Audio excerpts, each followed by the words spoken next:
السلام عليكم ورحمة الله.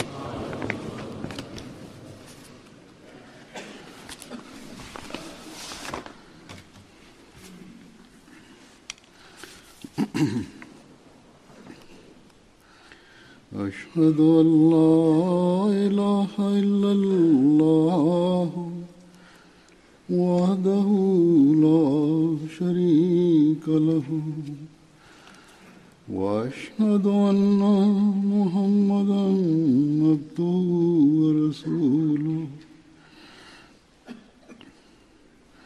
أما بعد فأعوذ بالله من الشيطان الرجيم بسم الله الرحمن الرحيم الحمد لله رب العالمين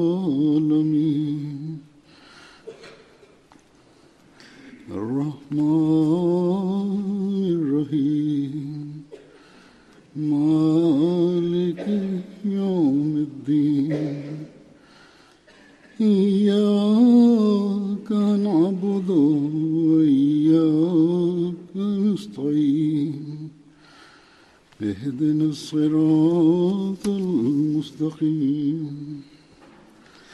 صراط الذين أنعمت عليهم غير المغضوب عليهم ولا الضالين.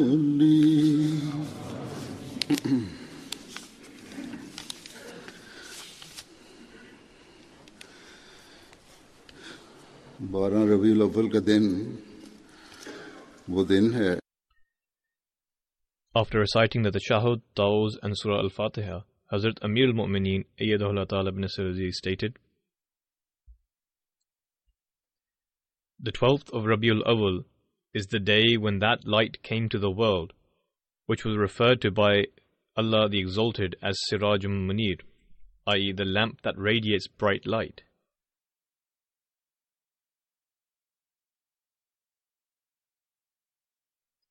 One which was to illuminate the entire world with spiritual light, and which he did so.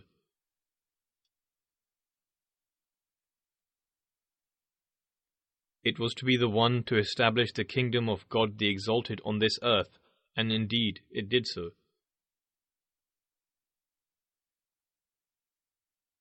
The one which was to give spiritual life to those who were dead through the ages, and this indeed occurred. It was the one which was to bestow peace and tranquility upon the world, and indeed it did so. It was the one about which Allah the Exalted said, وَمَا أَرْسَلْنَاكَ إِلَّا رَحْمَةً لِلْعَالَمِينَ, that, and we have not sent thee but as a mercy for the world.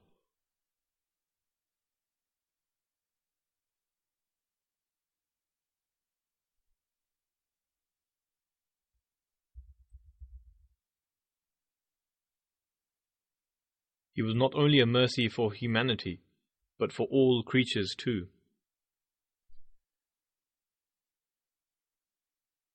He was not only a mercy for Muslims, but for non-Muslims as well. His teaching is a mercy for everyone until the day of resurrection.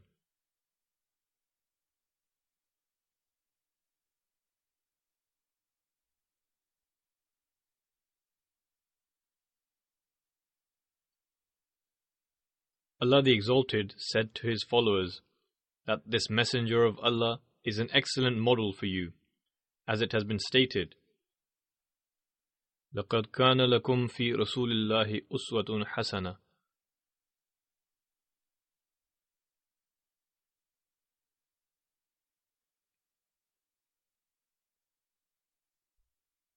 أُسْوَةٌ حَسَنَةٌ لِمَنْ كَانَ يَرْجُو اللَّهَ وَالْيَوْمَ الْآخِرَ وَذَكَرَ اللَّهَ كَثِيرًا. Meaning, verily you have in the Prophet of Allah an excellent model for him who fears Allah and the last day, and who remembers Allah much.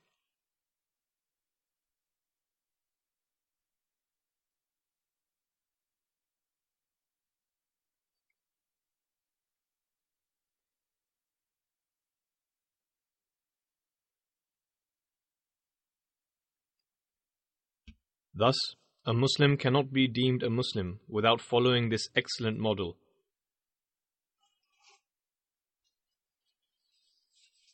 Our Prophet ﷺ demonstrated ways for us to establish Tawheed, i.e. the oneness of God. He established models of worship, models of excellent morals, and he established models of fulfilling the rights of mankind.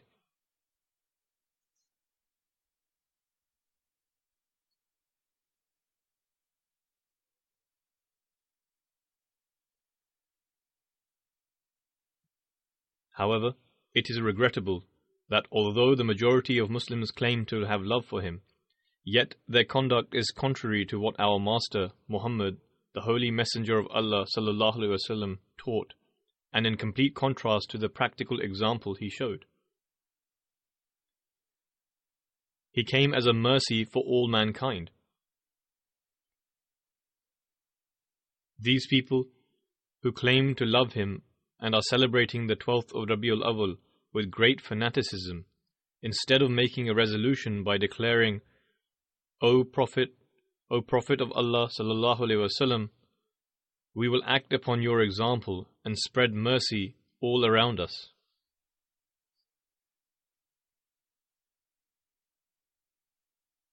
The situation in most Muslim countries is that of disorder and chaos.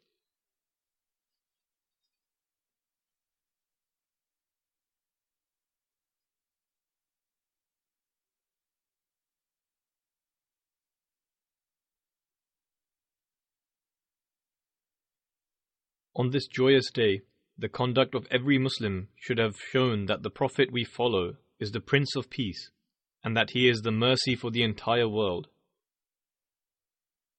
Also, that he has established the greatest examples of Allah's worship, that he possessed the highest moral excellences, and that we follow his noble example in accordance with the commandment of Allah the Almighty.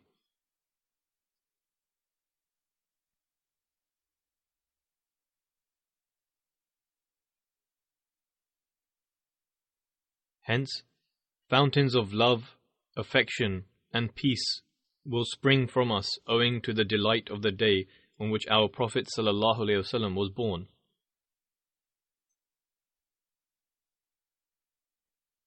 And this is what the Holy Prophet ﷺ instructed his followers. This is what he expected from them, and this is what he taught them.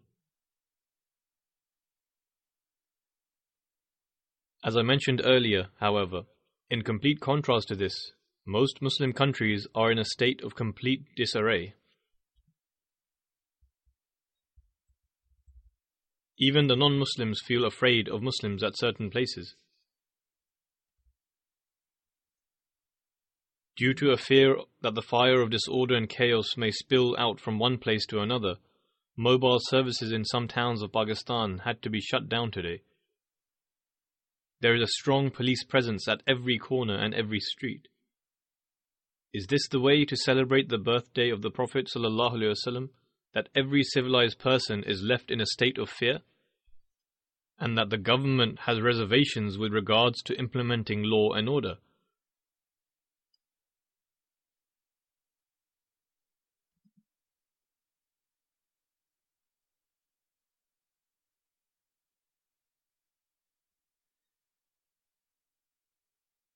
Insulting Ahmadis and to use profane and abusive language against them in the name of our beloved Master is a daily practice. However, even this has been intensified today in the celebration of this day.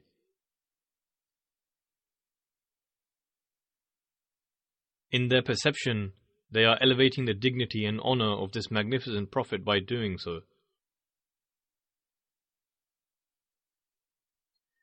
The siege, blockade, and protests that took place a few days ago left every noble citizen distressed.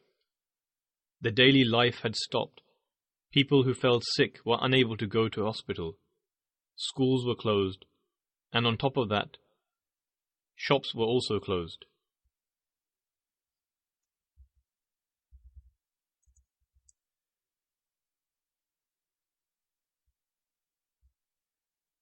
Any individual who did not have provisions for food and drink in his home was unable to get these provisions for their children. Furthermore, the country lost tens of millions of rupees, and all of this was as a result of the slogans of these so-called scholars for the love of the Holy Prophet ﷺ.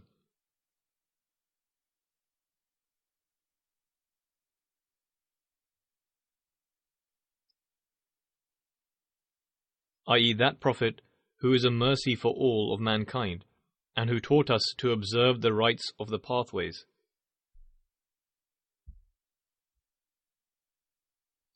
The Holy Prophet ﷺ said to avoid creating disorder and chaos in the markets. The Holy Prophet ﷺ said to avoid sitting on the side of the road.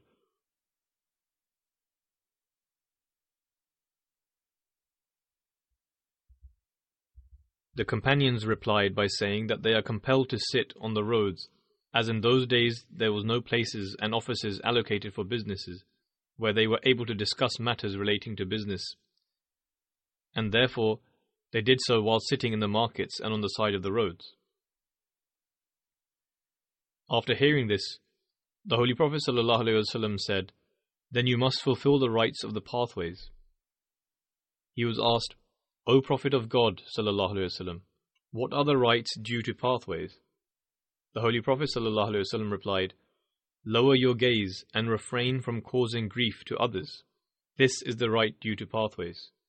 Respond to the salam, i.e. the Islamic way of greeting, as this is the right of the pathways.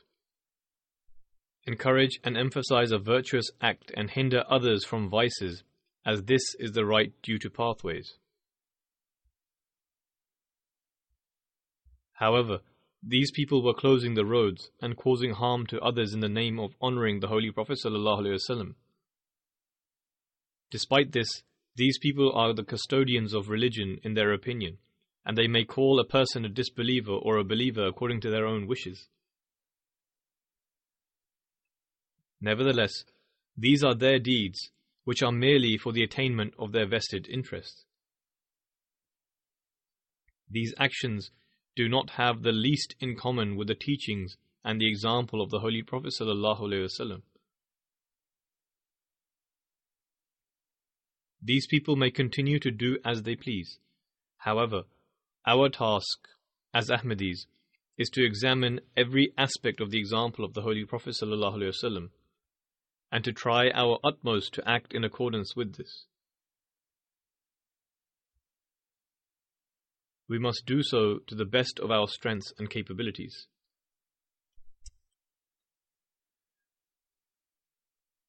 At present, I will mention some aspects of the life of the Holy Prophet ﷺ in relation to his excellent conduct.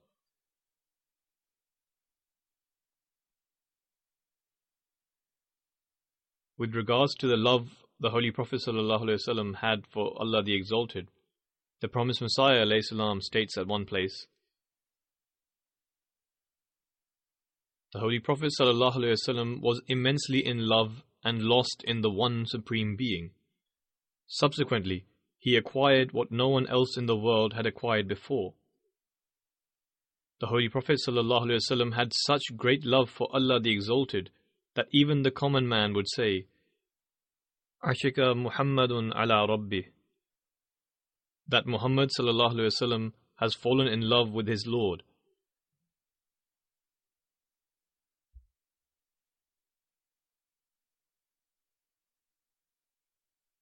Then mentioning the love of the Holy Prophet ﷺ for Allah the Exalted, the promised Messiah ﷺ further states,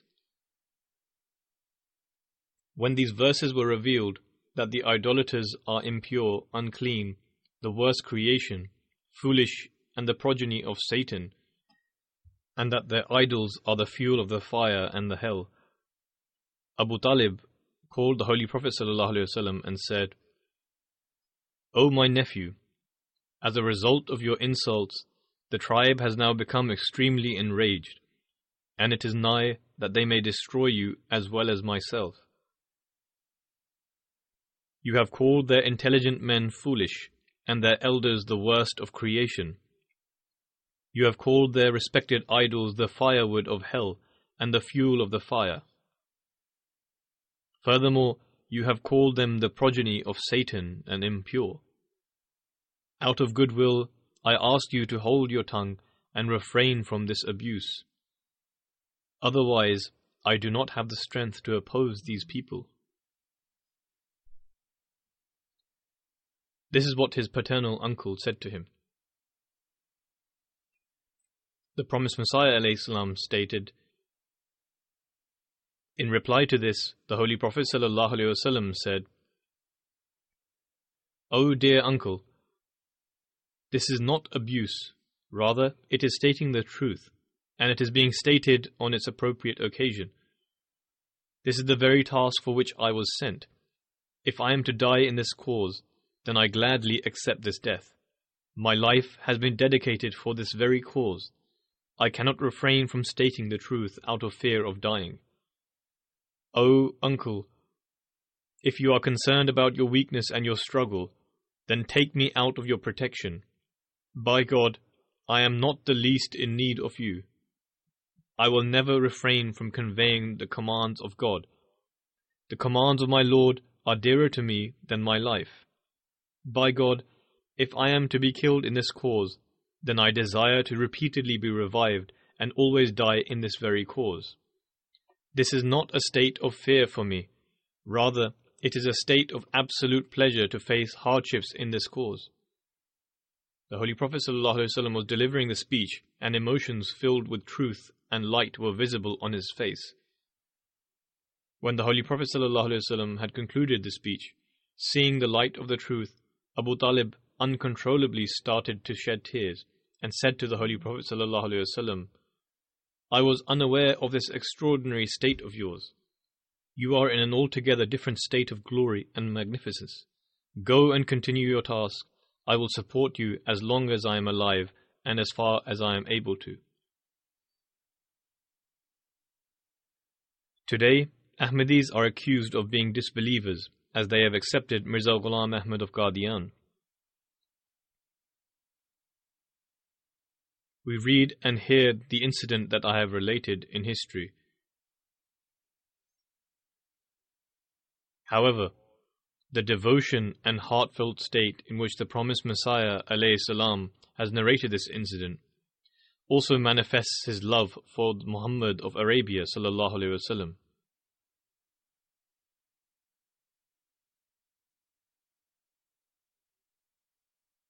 Furthermore, through this relation, the ways towards the love of God the Exalted, which the Holy Prophet ﷺ has taught us, becomes manifest.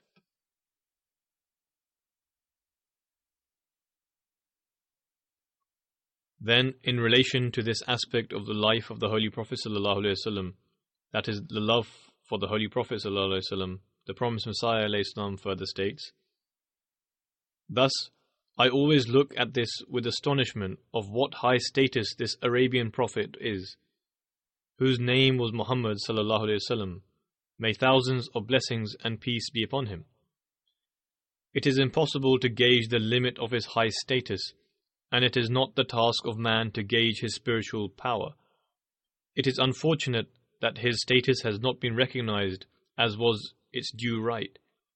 He is that very stalwart who brought back and restored the unity of God, which had vanished from the earth. He loved God to the highest standard, and his soul absolutely dissolved in displaying sympathy towards mankind. These are two aspects, love for Allah the Exalted and devoting oneself completely in displaying sympathy towards mankind. The Prophet ﷺ further states, "As a result of this, God Almighty, who was aware of the secrets of his heart, granted him superiority over all prophets and over everyone who came before him and those to come after him, and he granted him his desires in his very life. It is he who is the fountain of every blessing. Furthermore, the one who claims an excellence without declaring the excellence of the Holy Prophet ﷺ is in fact not a human, but the progeny of Satan, as the key for every excellence has been given to the Holy Prophet ﷺ, and he has been endowed with every treasure of comprehension of Allah the Exalted. Whoever does not acquire this through him remains deprived forever? What significance do we have, and what is our reality? We would be considered ungrateful for this divine blessing by not confessing to have found true unity and recognizing the living God through the light of this Prophet sallallahu alaihi wasallam. We had the honor of receiving revelation and establishing dialogue with God, and through this we were able to meet Him. All of this was accessible for us through this noble Prophet. The radiance that glistened from his radiance fell upon us like sunlight. We can remain illuminated as long as we stand to receive it. One can discern the true knowledge of Tawheed, i.e. the unity of God, only by following the Holy Prophet ﷺ. We obtain nearness to Allah the Almighty by following the model of the Holy Prophet, and this is the essence of the Promised Messiah ﷺ's claim. What were the high standards of worship the Holy Prophet ﷺ? Whilst narrating the condition of the Holy Prophet during Tahajjud prayers, Hazrat Aisha radiallahu anha states, the Holy Prophet ﷺ would not offer more than 11 rak'ats, i.e. units of the Islamic prayer, during the Tahajjud, i.e. the pre-dawn voluntary prayer. However, his Tahajjud prayers were so beautiful, prolonged and delightful that it is hard to explain in words.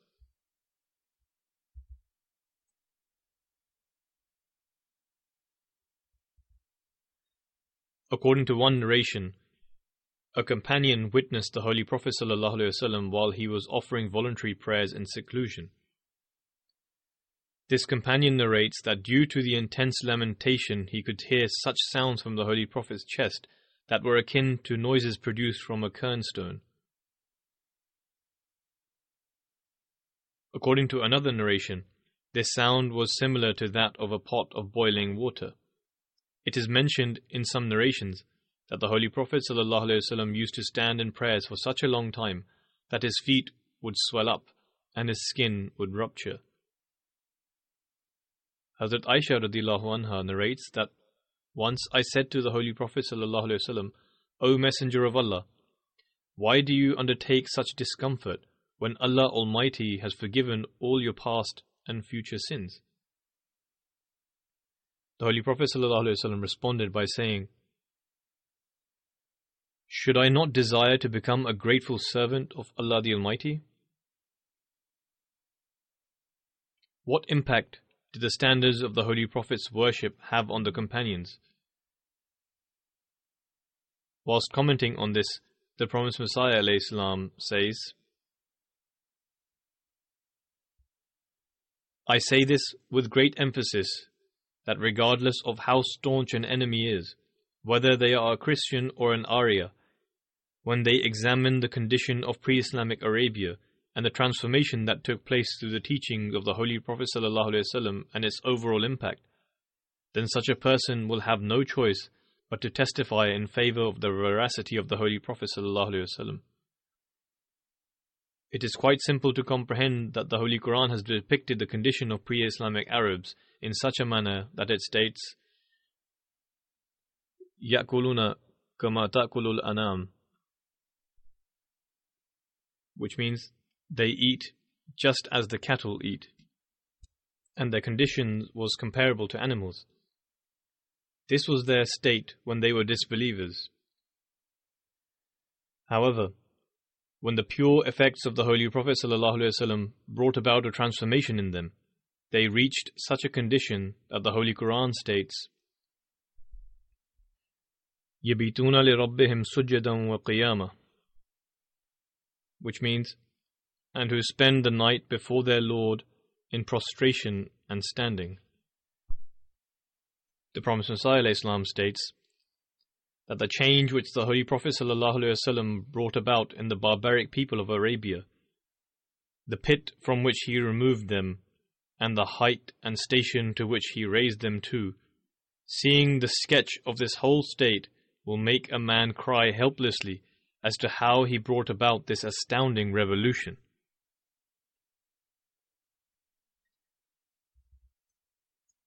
The Promised Messiah ﷺ further states, there is not a single part of history nor nation from which we can find an example of this. This is no mere story, these are facts which a whole era had no choice but to acknowledge. Thus, it is the duty of the ones of the latter days, i.e. the members of this community, who are to follow the standards of the previous ones. Just as the companions raised their level of worship, so too should we raise our levels of worship, and not just remain delve in worldly affairs.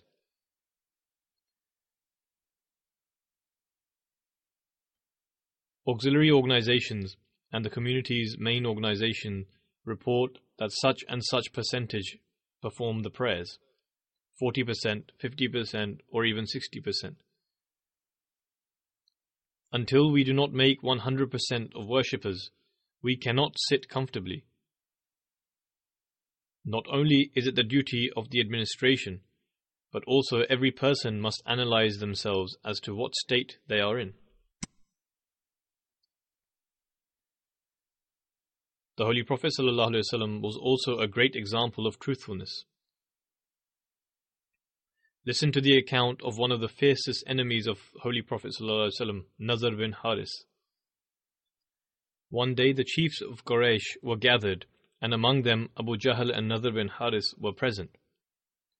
When one person mentioned that the Holy Prophet ﷺ should be publicized as a magician or deemed a liar, Nazr bin Haris stood up and said, "O people of the Quraysh, such an issue has come before you against which none of your plans will succeed.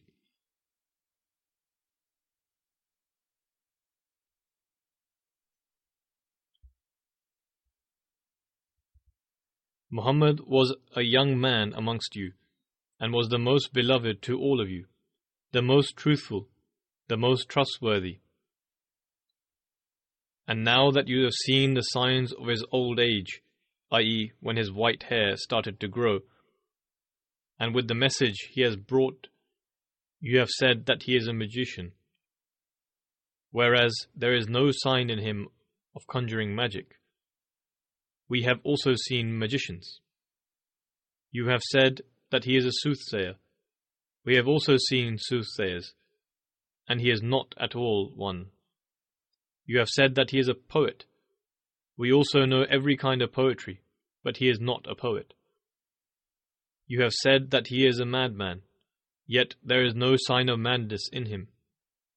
O people of the Quraysh, ponder carefully, for you are facing a great dilemma indeed." Furthermore, Abu Jahl was never able to reject the truthfulness of the Holy Prophet ﷺ, and that he always spoke the truth. He said, "I cannot call you a liar, but the teaching which you have brought is wrong, because you speak against our idols."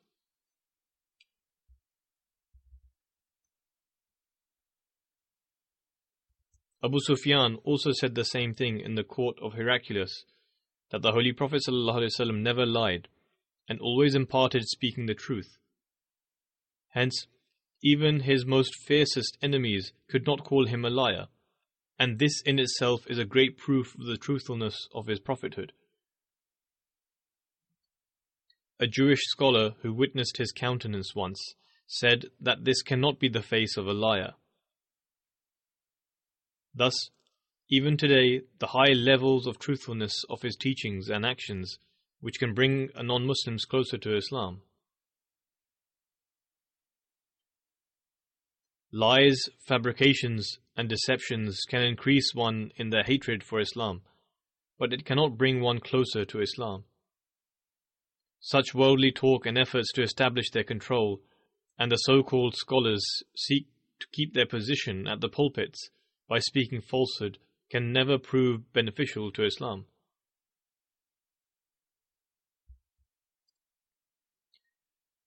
Hence, Ahmadis must always make efforts to raise their levels of truthfulness by following this example of the Holy Prophet ﷺ in order to facilitate the spreading of the beautiful teachings of Islam.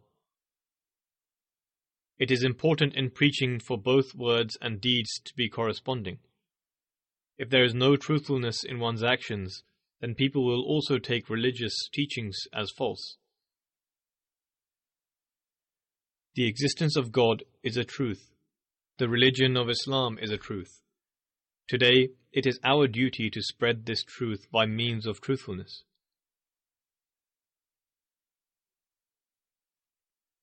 The promised Messiah ﷺ states, "A rational person must admit to the fact that prior to Islam, all other religions had become distorted and had lost all spirituality. Hence, our Prophet ﷺ was the great reformer in revealing the truth, and he brought back this truth to the world which had been lost. There is none bar our Holy Prophet ﷺ who revels in this honor, as he found the whole world in darkness, and through his advent that darkness turned to light. He did not depart this world until the people to whom he was sent had removed their garments of shirk, i.e. idol worship, and became adorned with the robe of Tawheed, i.e. the unity of God. But not just this, they also reached a high degree of faith.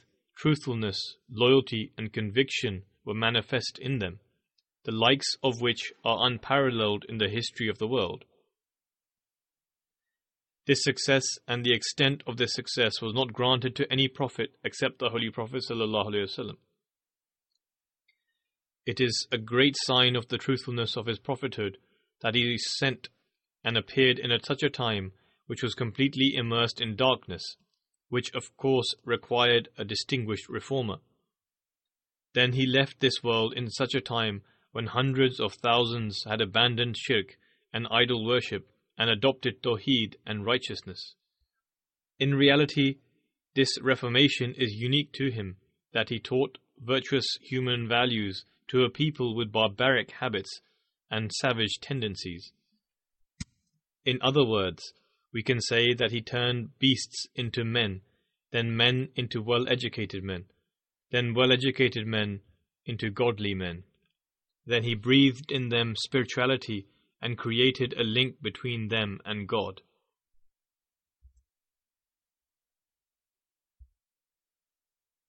Thus, if we wish to be true Muslims, and if we desire to have a connection with the true God, then there is a need to raise our levels of truthfulness.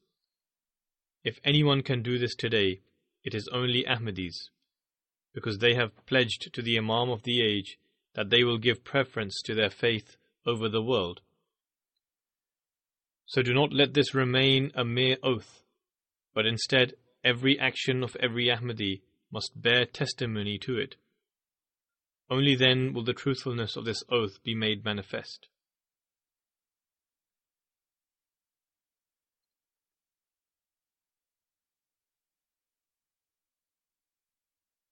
High morals include humility and meekness, or it can be said that humility and meekness reached their pinnacle in the Holy Prophet's morals. Describing his humility, Hazrat Aisha radiallahu anha relates that it was never the case that a companion or a member of the house called him and he did not respond, declaring by saying, "I am here." Hazrat Aisha radiallahu anha states that this is the reason why Allah the Almighty states in the Holy Quran, "Innaka la'ala khuluqin azim," and thou dost surely possess high moral excellences. Hazrat Ali radiallahu anhu relates that whenever the Holy Prophet ﷺ would turn to anybody, he would turn completely to them, and his gaze would always be lowered. It seems as if he would mostly look at the ground. He was always the first to greet anyone he met. He said, "I am the chief of the progeny of Adam, but I take no pride in it. On the day of judgment, I will be the first intercessor and the first to be judged, but I take no pride in it. On the day of judgment, the flag of praise will be in my hands, but I take no pride in it." This is the extent of his humbleness, which was evident in every word and deed of his. The promised Messiah ﷺ states, "You should abstain from hollow arrogance and unnecessary pride and haughtiness, and you should adopt humility and meekness. Observe how the Holy Prophet ﷺ was in reality the greatest and most revered individual, that one example of his humility and meekness is present in the Holy Quran. A blind man used to come to the Holy Prophet ﷺ to learn the Quran. One day, the chief and leaders of Mecca gathered around the Holy Prophet ﷺ, and he was busy propagating the message to them. Due to being busy speaking to them and the time passing by, the blind man stood up and left. This incident seemed insignificant, yet God Almighty revealed an entire chapter regarding this. The Holy Prophet ﷺ then went to his house and laid down his blessed cloth for him to sit on. The Promised Messiah ﷺ states, "In essence, those people who understand the grandeur of God Almighty in their hearts always show humbleness because they are always fearful of God's self-sufficiency. Just as God Almighty rewards even the slightest of good deeds, He also disapproves of the most minor of sins. If He is upset by any actions, then everything comes to an end in a split second. Hence, we must ponder over these matters, remember them, and act upon them." The topic of the Holy Prophet ﷺ's example is an unending topic. His wonderful example can be found in every moral, and why should it not be? He was an extraordinary teacher of morals. Even if an evil person came before him, he would treat him with respect. Hazrat Aisha radiallahu anha relates that a person asked for permission to come and see the Holy Prophet ﷺ. The Holy Prophet ﷺ saw him and said that in his home, as a brother, he is evil, meaning he does not treat others well as a brother, and a very bad son to his family. When he came and sat down, the Holy Prophet ﷺ met him and spoke to him with great courtesy, displaying open-heartedness. Even though he was a very bad brother and a son and possessed bad morals, he still spoke to him with courtesy. When he left, Hazrat Aisha radiallahu anha inquired, "O Messenger of Allah, when you saw him, you said such and such things about him, but when you were speaking to him, you spoke to him in an extremely pleasant manner." The Holy Prophet ﷺ replied, "O Aisha, when have you ever heard me speaking ill of others? Indeed, the worst person on the Day of Judgment shall be the one people refrain from meeting out of fear of his mischief."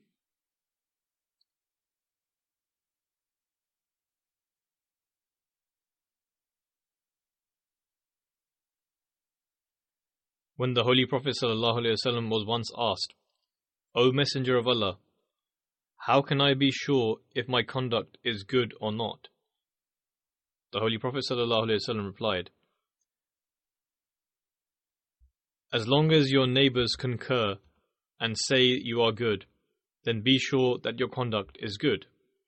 And when you hear your neighbor say that you are evil, then be sure that you are bad, and your mannerisms are not right."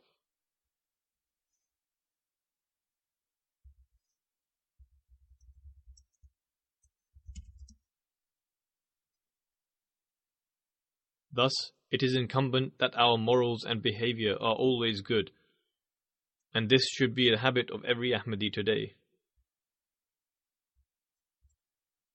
The dissensions among the Muslims nowadays are fundamentally due to the fact that their moral standards have dropped.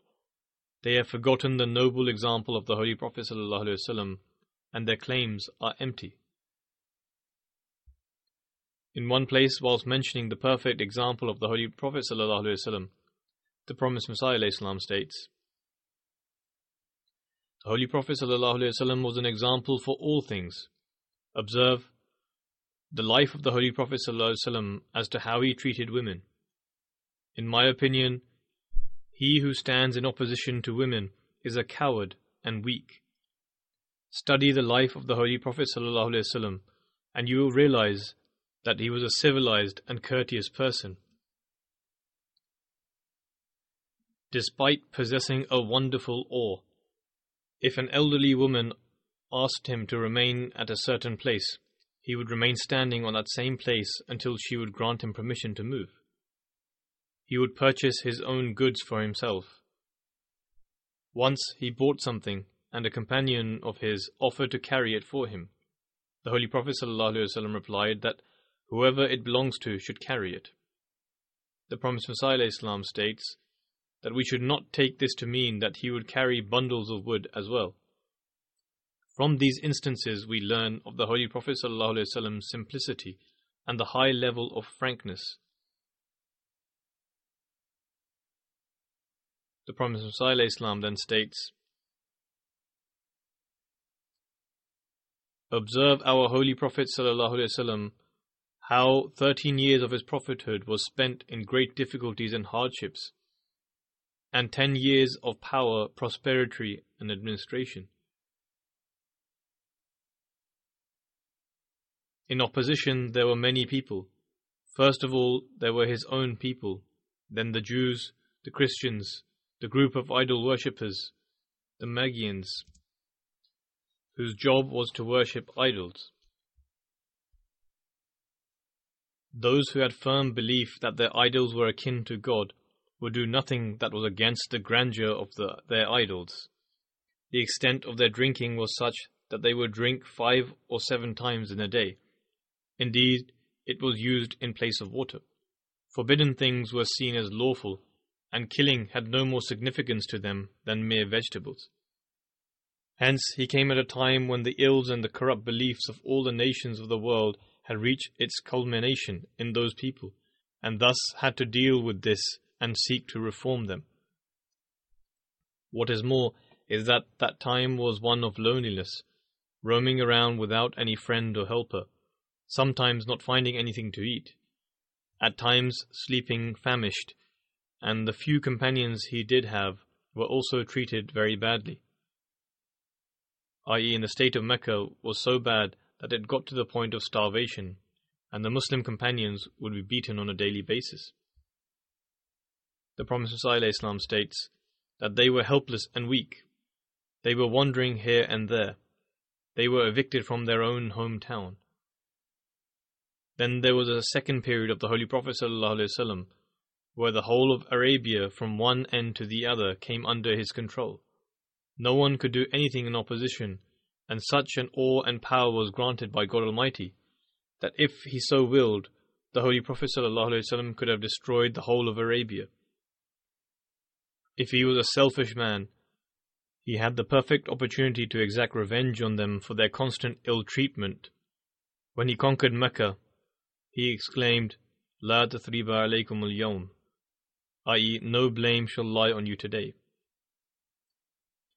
Hence, there are plenty of opportunities to analyze and compare the two eras of the Holy Prophet ﷺ, and that there was not a state of fanaticism and immediate uproar.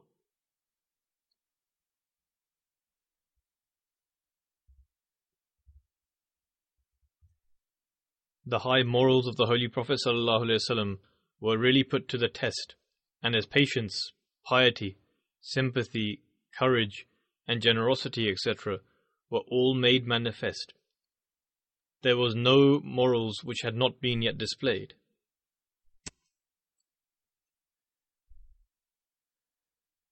So today, if we wish to celebrate the true happiness, it can be done by following the noble example of the Holy Prophet ﷺ, where one's level of worship are high, there is complete conviction in the Tawheed, and the levels of excellent morals are also high.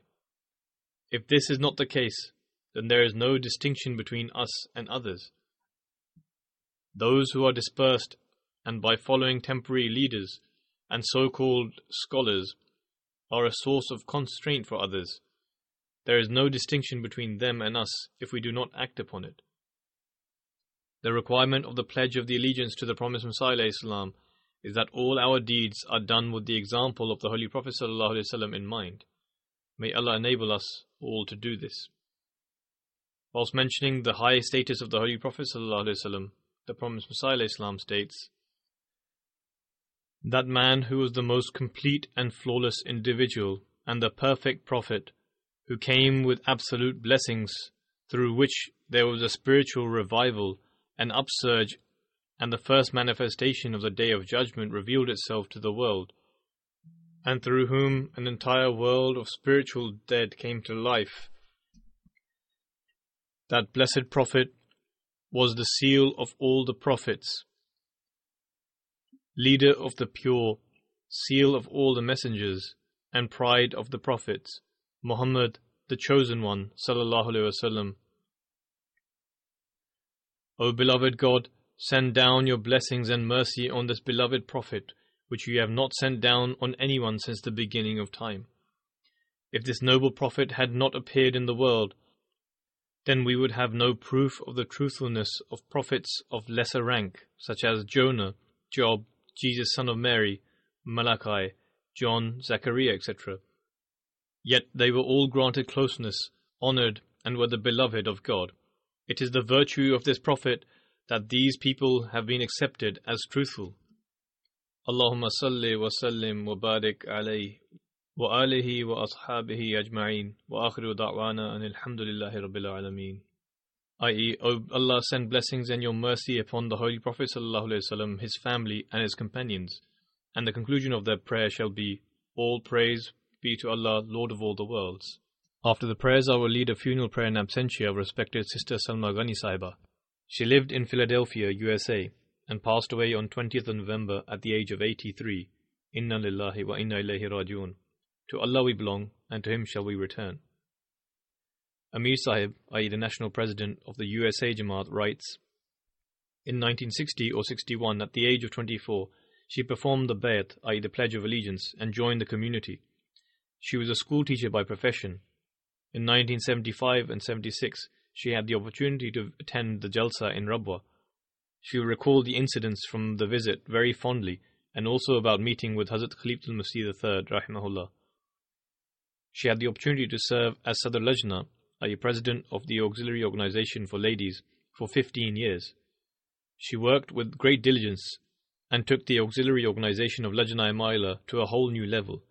She also had the opportunity to serve as a Sadr Lajna for Philadelphia Jamaat on numerous occasions. Aside from the 5 daily prayers, the deceased also paid great attention to offering the Tahajjud prayers. She would always strive for the progress of the Jamaat. She had a great desire for the construction of the mosque to be completed in Philadelphia, and would pray for this profusely. It is expected that inshallah this will be completed very soon. Respected Amir Sahib further writes, the local president of the Jamaat says, as the president, she showed complete obedience and cooperation to me. She would always share and distribute the activities.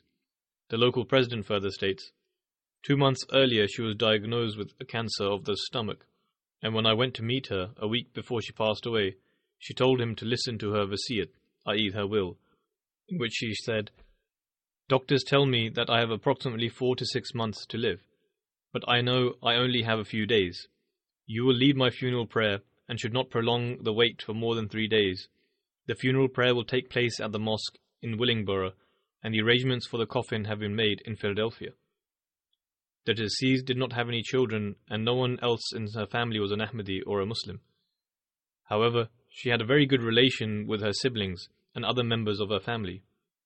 The Sadr Lajna, i.e. the president of the Women's Auxiliary Organization of USA, writes, her upbringing took place in a Christian environment, but from the age of 15, questions began to arise regarding the death of Jesus alayhi salam on the cross and the erroneous doctrines of Christianity regarding salvation. She was in search for a religion which granted her satisfaction of the mind as well as the heart. In search of this, she studied Catholicism profoundly, as well as other religions such as Buddhism, Hinduism, and also other Christian sects. She found good teachings in all religions, yet no religion fulfilled her desired aim. During this time, a friend of hers, who had recently accepted Islam, gave her a pamphlet on which it was written that Prophet Jesus ﷺ did not die on the cross. Reading the pamphlet, tears filled her eyes, and she said that this had breathed new life into her, as she felt a part of her existence was previously lifeless. The pamphlet contained all the answers to all the questions that were troubling her. After this, she went to the mosque and bought various books. She studied those books and eventually took the Pledge of Allegiance in Philadelphia.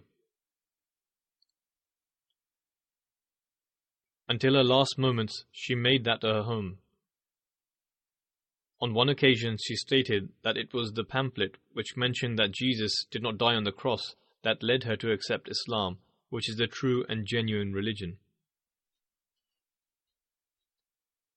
She lived 54 years of her life as an Ahmadi, during which she displayed the highest standards of love, affection and loyalty for the Ahmadiyya community and Khilafat Ahmadiyya. In terms of obedience, she was a model for others.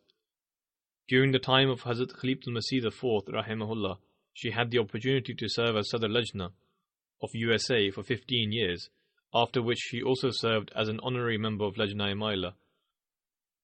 She also had the opportunity to serve as the head of Lajna Advisory Committee for the African desk, as well as the American desk. She was always inclined to propagate the message of Islam. Due to her Christian background, she would propagate the message to the Christians in a scholarly manner. As a result of this, many people accepted Ahmadiyyat, and thus she became the source of guidance for many people. She would always encourage everyone to instill the spirit of brotherhood and love for one another. After several tours of Ghana and Nigeria, she became known as Auntie Salma Ghani. She will always be remembered in the USA for her piety and chastity, as well as her popularity.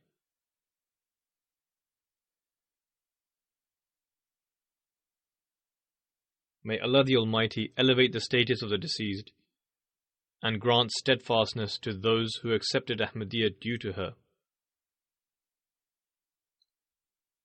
May Allah enable the Jamaat of the USA and the American people in general to listen and accept the true message of Islam.